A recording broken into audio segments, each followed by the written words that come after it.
everybody? Megazard X here, back at it again to give you another very exciting episode on Zard's Thoughts. Now, we all know about rumors and leaks and stuff, and particularly with Nintendo related announcements, especially when it comes to their first party IPs, their stuff tends to happen to get leaked when in upcoming Nintendo Directs all the time.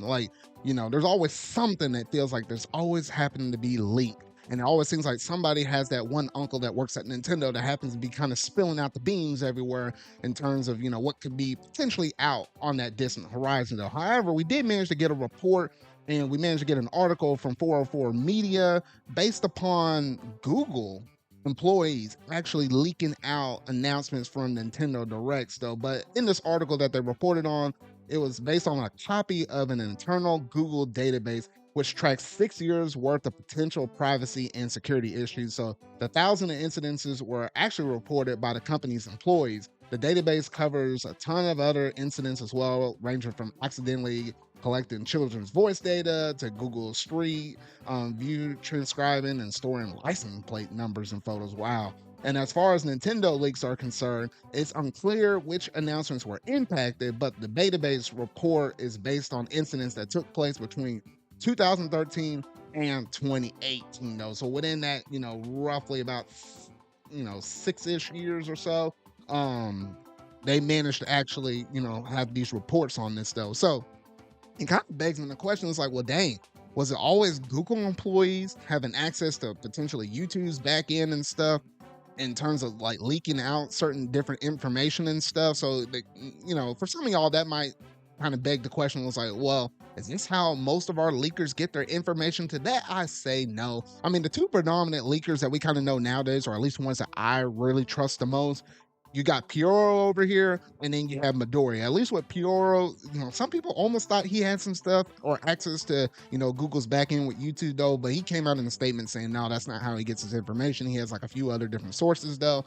But notice how his information only happens to pop up as we get right close to an announcement or something like that. So I don't know what his sources are, though, but it seems to be he only has information whenever it's like, we have a looming direct or a looming announcement within like a few days to maybe a week at most, then he has the information. But he doesn't really have much, in the meantime, though. So he kind of goes hush hush for a moment, though. And then you have over here on the other side, Midori was actually a well-known Sega Atlas leaker at first. But here lately, I say within the past few weeks or so, maybe the past month, she actually had some information on Nintendo and Square Enix stuff. She's been throwing out a lot of code names lately for different Nintendo games that could be in the works right now in development. And I'm like, dang, Midori, you gotta watch it here just a little bit, girl. I mean, come on now. I mean, you have over here Kit and Krista, who really won't say code names for certain games that they might have already worked on while they were working at Nintendo. They're still kind of skeptical about saying that in their own podcast. And yeah, you just throwing this stuff out there, though. Those Nintendo ninjas don't play around. I'm just saying, Midori, so you better watch it with the code names, though. But, outside of that, she kind of gives some little tidbits and here and there, though, on a whole bunch of stuff, though. And her track record is pretty high as well. So these are the only two leakers I usually trust, though. But to go back to the question at hand, no, I don't think either one of them has access to Google's back end, though. But you do happen to go through and look at some old 4chan leaks and stuff like that. Like, I feel like those Google leaks might go back to just random, servers and stuff when it kind of deals to that information like 4chan. Because I think the people who have access to that, they're just dumping on random old sites, and then maybe people believe it, maybe people take it with a grain of salt, and then I kind of run from it from there, though. Because I think there was actually a 4chan leak that literally had all of the different games that were announced within that first Nintendo Switch trailer or whatever, though, that said a few third-party games are going to be coming out on the system, though.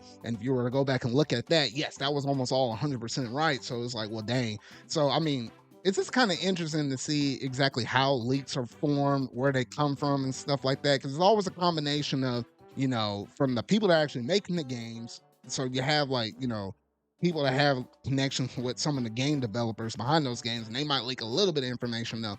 But in terms of anybody that has access to all the knowledge of every game announcement, whether it be first party or third party wise, for everything, that's very few select individuals on the high up level. That's like your president, maybe a handful of people on the board, and maybe some other people like maybe a Miyamoto or something like that. There's very few people that will have access to every announcement that's going to be showcased off in the direct, whereas everybody else in the company or even the game developers themselves, they only know about maybe a couple or a few things.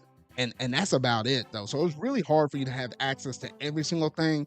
But if you happen to upload, a video or there be a premiere or something like that, or a live stream up on YouTube's back end with YouTube, then hey, now you have some other third party people that have access to get that information as well, though. So that might explain why so many things having to get leaked in the past, though. Now, granted, pretty sure whoever had done this, there might not necessarily be there right now, but based upon this report, I mean, yes, it was a heavy problem from at least from 2013 all the way up to 2018, though.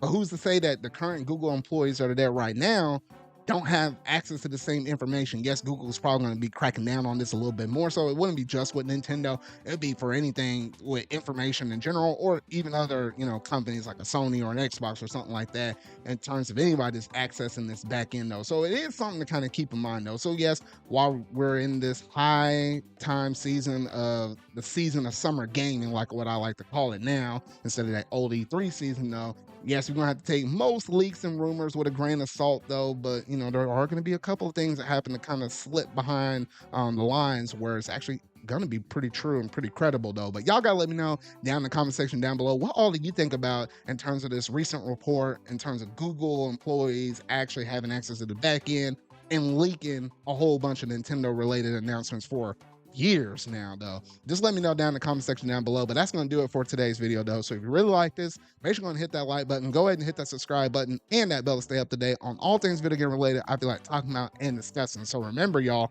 until our video I make next, see y'all.